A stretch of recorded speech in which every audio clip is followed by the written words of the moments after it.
Topic का नाम है बच्चा हीटिंग इफेक्ट ऑफ करंट।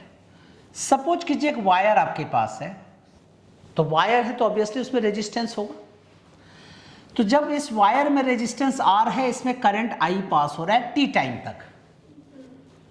तो जब करंट जा रहा है तो वायर के इलेक्ट्रॉन को वो क्या करेगा, स्ट्राइक करेगा। तो दोनों में क्या होगा, झगड़ा होगा, फाइट होगा, कॉलिजन होगा। तो करंट जब किसी वायर से पास होगा तो वो रेजिस्टेंस उसको रोकना चाहेगा कि भाई तुसी ना जाओ। तो ये लेकिन करंट तो बोलेगा मैं तो जाऊंगा, मेरे पास पोटेंशियल है। तो इसमें क्या होगा, हीट प्रोड्यूस होगी। तो हीट जो होगी वो directly proportional to I square होगी। Heat is directly proportional to I square. Heat is directly proportional to the resistance. जितनी ज्यादा वैल्यू ऑफ रेजिस्टेंस होगी उतनी ज्यादा हीट प्रोड्यूस होगी। Heat is directly proportional to the time. जितना ज्यादा देर तक करंट पास होगा सर्किट में उतनी ज्यादा हीट प्रोड्यूस होगी। तो अगर इन तीनों को कंबाइन कर देंगे तो क्या लिखेंगे बच्चा, बोलिए। ऑन कंबाइनिंग, बोलो, H is directly proportional to I square RT। अब जानते हैं इसका जो यूनिट होता है ना, वो यूनिट 1 होता है या 1/4.2 होता है। इसका मतलब जूल इक्विवेलेंट इसका यूनिट होता है। माना ये जो यूनिट हम लोग जो बात कर रहे हैं अभी ना, ये एक्चुअल में जूल्स ने ये बताया था। इसको कैलोरी में कन्वर्जन इसका दिया जाता है। प्रोपोर्शनलिटी हटा के कांस्टेंट डालेगी तो 1 हो जाएगा। तो डायरेक्ट फॉर्मूला लिख दो, I स्क्वायर RT जूल। ये फॉर्मूला हो गया। अब अगर इस जूल को कैलोरी में चेंज करोगी तो क्या लिखेंगे, I square RT upon 4.2 calorie.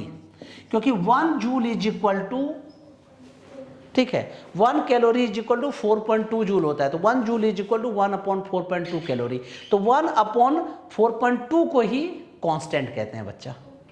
इसी 4.2 को जूल्स इक्विवेलेंट कहा जाता है। इसको कैपिटल J भी लिखा जाता है। समझ गए, क्लियर है।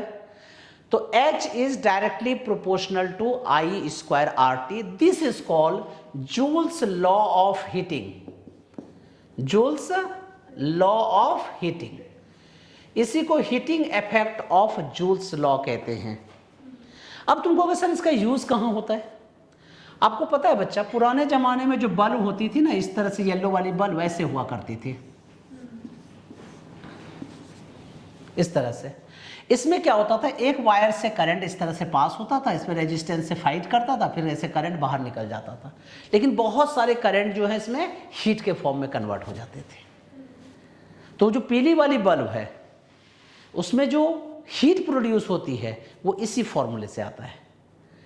अभी जो घर में प्रेस करते हैं आप, याद है प्रेस इस तरह का आयरन टाइप का होता है, इस तरह प्रेस जिसको कहते हैं, ठीक है, ऐसे ऐसे प्रेस किया जाता है। तो वो जो है प्रेस जो करते हैं उसमें भी नाइक्रोम एक वायर होता है, नाइक्रोम का वायर, उसमें प्लेट लगा होता है।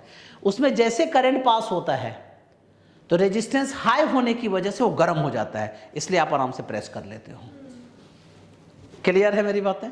तो लिख लीजिए इसको।